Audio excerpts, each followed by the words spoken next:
दोस्तों, आचार्य चाणक्य कहते हैं कि मौनेन कलहो नास्ति, अर्थात मौन रहने से कलह यानी कि लड़ाई झगड़े समाप्त हो जाते हैं। यानी कि अगर आपको कोई कुछ कह रहा है तो चुप रहना ही उचित है। चुप रहकर उसकी बातें सुने और उसके अनुसार काम करें। चुप रहने से क्लेश नहीं होगा और लोग यह भी नहीं जान पाएंगे कि आपके मन में क्या चल रहा है। दोस्तों, ये बात मैं आपको पहले भी बता चुका हूँ कि कमान से निकला हुआ तीर, बंदूक से निकली हुई गोली और मुंह से निकले हुए शब्द कभी वापस नहीं आते। जीभ आपके शरीर का वो हिस्सा है जिसमें एक भी हड्डी नहीं होती है, लेकिन यही जीभ आपकी सभी हड्डियां तोड़वाने की ताकत रखती है। ज़्यादा बोलना आपको कई सारी मुसीबतों में डाल सकता है और वहीं कम बोलना आपको कई सारी मुसीबतों से बचा सकता है। दोस्तों, शब्द आपकी ताकत भी बन सकते हैं और आपकी कमजोरी भी। दुर्योधन के गिरने पर अगर द्रौपदी ने अपना मुंह नहीं खोला होता और दुर्योधन को अंधे का पुत्र अंधा नहीं कहा होता तो शायद दुर्योधन पांडवों को जुए के लिए आमंत्रित नहीं करता और न ही द्रौपदी का वस्त्रण होता और ना ही महाभारत जैसे इतिहास का सबसे बड़ा युद्ध होता जिसमें करोड़ों योद्धाओं की मृत्यु हो गई। दोस्तों, एक बहुत ही पावरफुल बुक है जिसका नाम है 48 लॉज ऑफ पावर, जिस पर मैंने वीडियो भी बनाया था और उस वीडियो में मैंने एक पॉइंट इंक्लूड किया था और वो था हमेशा ज़रूरत से कम बोलें। हमें सिखाया जाता है कि जितनी ज़रूरत हो उतना बोलें, लेकिन ये पॉइंट कहता है कि जितनी ज़रूरत हो उससे भी कम बोलें, क्योंकि आप जितना ज़्यादा बोलोगे आप उतने ही ज़्यादा साधारण नज़र आओगे। दोस्तों, शब्द चवन्नी के 100 मिलते हैं। लोगों को कभी भी अपने शब्दों से प्रभावित करने की कोशिश ना करें, क्योंकि अगर आप ज़्यादा बोलोगे तो बहुत ज़्यादा पॉसिबिलिटीज़ है कि आपके मुंह से कुछ न कुछ मूर्खतापूर्ण बात निकलेगी जो कि आपकी इमेज खराब कर देगी। वहीं अगर आप ज़रूरत से कम बोलोगे तो भले आप अंदर से कितने भी बड़े मूर्ख क्यों ना हो, लेकिन आप बाहर से स्मार्ट नजर आओगे। दोस्तों, ये इस दुनिया की सच्चाई है कि जब जब आप ज़रूरत से कम बोलोगे आप नॉर्मल से ज़्यादा महान और पावरफुल नजर आओगे।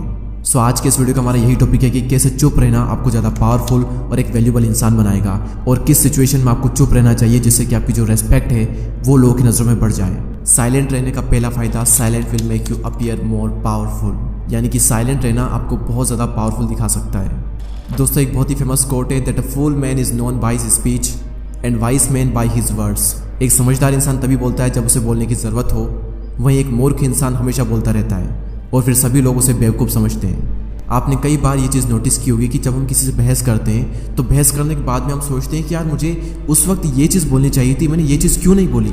अगर मैं उस वक्त ये चीज़ कहता तो मैं तो सही साबित हो सकता था। उस वक्त ये चीज़ मेरे माइंड में क्यों नहीं आई, क्योंकि उस वक्त आपका पूरा फोकस बोलने पर था। उस वक्त आपने अपने माइंड को टाइम ही नहीं दिया कि उस वक्त आपको क्या बोलना चाहिए था। बहस करने के आवेश में और अपनी बात को मनवाने में हम कुछ भी कह देते हैं और फिर सभी लोग हमारे बारे में यही सोचते हैं कि तो कुछ भी बोलता रहता है। वहीं जब आप साइलेंट रहते हो तो आप सोचते हो कि आपको क्या बोलना है और आप उतना ही बोलोगे जितना कि ज़रूरी है और जो कि सही है। और साइलेंट होने के बाद में जब आप बोलोगे तो आपके शब्दों में वजन रहेगा और सभी लोग आपकी बातों को बहुत ही ध्यान से सुनेंगे। ये क्वालिटी आपने बहुत सी ग्रेट पर्सनैलिटी में ऑब्जर्व की होगी कि बातचीत करते वक्त वो ज़्यादातर टाइम चुप रहते हैं और जब बोलते हैं तब बहुत ही कम बोलते हैं और बहुत ही सही बोलते हैं। नेक्स्ट पॉइंट है no one can fool you और मैनिपुलेट यू, यानी कि कोई भी आपको आसानी से बेवकूफ़ नहीं बना पाएगा अगर आप साइलेंट रहना सीख गए तो। दोस्तों, जब भी आप किससे बातचीत करते हो और अगर उस वक्त आप साइलेंट रहते हो तो आप सामने वाले की हर एक बात को अच्छे से सुनते हो, उसकी बॉडी लैंग्वेज को नोटिस करते हो, उसकी हर बात के हर पहलू को आप अच्छे से ऑब्जर्व करते हो और फिर आप ये समझ पाते हो कि सामने वाले का इंटेंशन क्या है। क्या ये सच बोल रहा है या फिर झूठ बोल रहा है और क्या ये चाहता है आपसे। क्या ये मुझे बहलाने की कोशिश कर रहा है, क्या ये मुझे मैनिपुलेट तो नहीं कर रहा है, या फिर ये इंसान सच में मेरा फ़ायदा चाहता है। आप सारी बातें बहुत ही अच्छे समझ पाओगे अगर आप साइलेंट रहकर सामने वाले की बातों को सुनते हो तो। दोस्तों, नेक्स्ट पॉइंट है साइलेंस गेट पीपल्स अटेंशन। दोस्तों, हम सभी के स्कूल में एक चीज़ कॉमन होती थी और वो चीज़ ये थी कि स्कूल टाइम पर जब टीचर कुछ बोल रहे होते थे तब पीछे बैठे हुए कुछ बच्चे बीच में कीड़ाकांडी करते थे, यानी कि कुछ बातचीत करते थे और ये देखकर टीचर एकदम से चुप हो जाते थे और उसके बाद सबकी अटेंशन टीचर पर चली जाती थी कि आखिर टीचर ने बोलना बंद क्यों कर दिया। और इसके बाद में जो टीचर बोलेंगे वो हर कोई ध्यान से सुनेगा।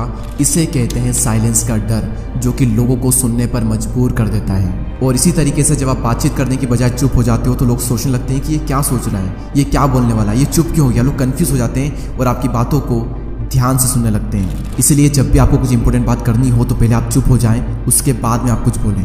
अगली सिचुएशन जिसके बारे में आपको हमेशा चुप रहना चाहिए वो है आपके प्लान्स, आपके गोल्स। दोस्तों, चाणक्य का एक श्लोक है मनसा चिंतितम कार्यम वाचा नेव प्रकाशयेत मंत्रेण रक्षयेत गुणम कार्य चापी नियोजयेत, यानी कि मन में सोचे हुए कार्य को किसी के भी सामने प्रकट न किया जाए बल्कि मन को अपनी सुरक्षा प्रदान करते हुए उसे कार्य में प्रस्तुत कर दिया जाए।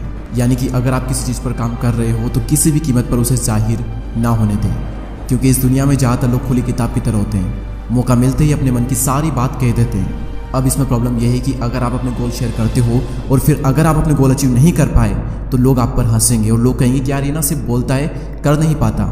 और फिर लोगों की नज़रों में आपकी एक गलत इमेज बन जाएगी और आपकी जो रेस्पेक्ट है वो डाउन हो जाएगी।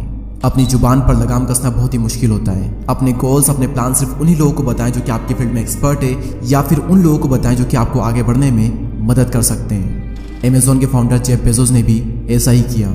जब वो फर्स्ट टाइम क्लाउड बिजनेस में आए थे तो इस बिजनेस से उनकी अच्छी खासी इनकम हो रही थी और ये बात उन्होंने किसी को भी नहीं बताई, क्योंकि उस वक्त अगर वो किसी को बताते तो कई सारे लोग इस फील्ड में आ जाते और हो सकता था कि उनसे भी आगे निकल जाए।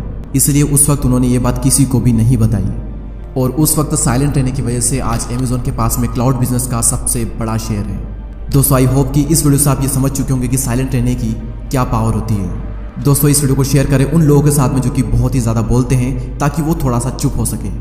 और अगर अभी तक आपने हमारे YouTube चैनल को सब्सक्राइब नहीं किया है तो सब्सक्राइब करके बेल आइकन को प्रेस कर दें। मैं आपसे मिलूंगा अगले वीडियो में, तब तक के लिए जय हिंद, जय भारत।